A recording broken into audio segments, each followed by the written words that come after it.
At 11 months old, Kylie has fought more for survival than some do in a lifetime. Well, this winter we have seen some warmer temperatures, but the Main Street Square ice rink has remained open despite the warmer conditions. In just a half hour, candles will be twinkling behind me to honor the life of a boy taken too soon. The community is coming together to remember the life of baby Bentley Barr. A candlelight vigil is scheduled for 6 this evening here at Main Street Square.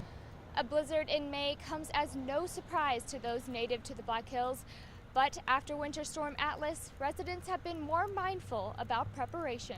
I'm live here in Deadwood, where the second annual Forks, Corks, and Kegs event is officially underway. Now, this is a city-wide event where winos and foodies alike can join together to have a small slice of paradise. While some of us are enjoying our New Year's kisses and ringing in 2015, there are a few who are relaxing, knowing that they pulled off yet another successful New Year's celebration. We are live here on scene of a fire on New York Street, where the Rapid City Fire Department has responded to this fire around 7 o'clock p.m. They are still unsure what has caused the fire, but they are trying to get it under control. For months, we have been following the whole campaign of the Rushmore Plaza Civic Center expansion, and today the votes are finally in. Tomorrow, this empty space behind me will be filled with protesters chanting for change. Cancer patients are constantly poked and prodded, but one program has taken it upon themselves to ease their pain and soothe their spirit. The Caring Hands program began at Rapid City Regional Hospital in 2013, and the goal of the program is to make patients and their caregivers as comfortable as possible. High school girls can come to the dress drive looking like this and leave looking better than Cinderella. South Dakota now has a choice to make. They can continue placing juveniles in expensive state-funded facilities or look at alternative programs to keep youth close at home and connected with their community. Mother's Day is right around the corner, and if you haven't found the perfect gift yet, no worries, I've got your back. Last night was the 7th annual Pink at the Rink, and the game was dedicated to Nancy Sleeper, who just recently lost her life to breast cancer. Nancy had recorded a message to the fans before her death, and the Rush highlighted her seat to pay their respects. She always believed that if she could save one life, that it would have been time well spent.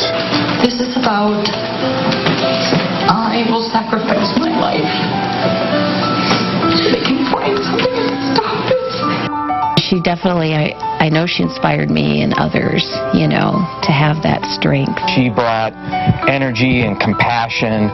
She was always enthusiastic. Nancy Sleeper, an avid hockey fan, was described as brave, inspiring, and a fighter. In 2010, Nancy was diagnosed with breast cancer. Actually, at the time that we found the lump, it was the same day that she learned that she had passed her boards and that she was going to be an RN. Her positive spirit aided not only in her fight, but those she treated at Rapid City Regional Hospital. She began riding motorcycle. She took on, you know, chairs for several events and, you know, talking and speaking in front of people. She just, you know, she fought until the end. She always felt that it was her obligation to help other people. And that's why she was always so upbeat, always. Through Pink at the Rink, Nancy reached many lives, and through the years, it has been some of the best memories. She just inspired, you know, empowered, and lit up so many lives, you know. I had fun watching her that night.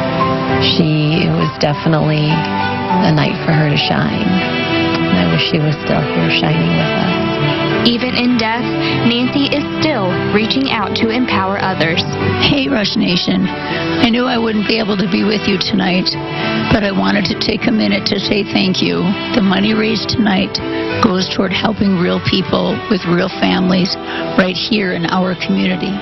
For those of you who don't know, at the end of each game, the team gathers in the center of the ice and gives the crowd a final salute before they leave. Nancy, this one's for you.